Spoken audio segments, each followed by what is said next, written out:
going to teach you how to add a slide transition in CapCut Desktop. To get started, open the CapCut Desktop app on your computer. Once it launches, either create a new project if you're starting fresh, or open an existing project if you already have one ready to edit. The goal here is simply to get into a project where you can work with your video clips on the timeline. Next, add 2 or more video clips to the timeline. A transition works between clips, so you'll need at least 2 clips in place before you can apply one. After adding them, make sure the clips are positioned directly next to each other with no gaps in between. This is important because if there's empty space separating the clips, the transition may not apply the way you expect.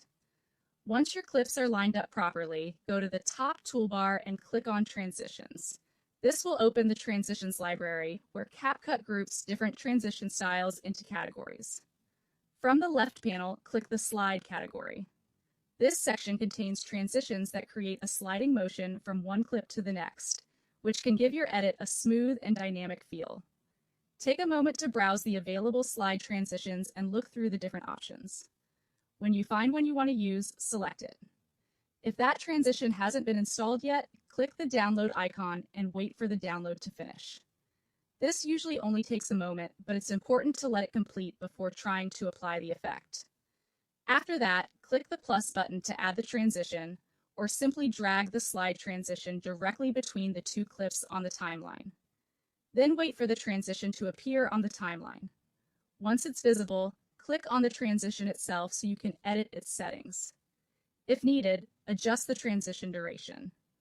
A shorter duration will make the switch feel faster and snappier, while a longer duration can create a smoother, more noticeable slide effect.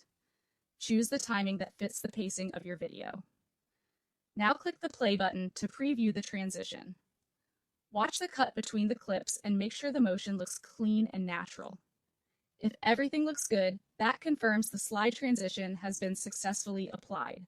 And that's how to add a slide transition in CapCut Desktop.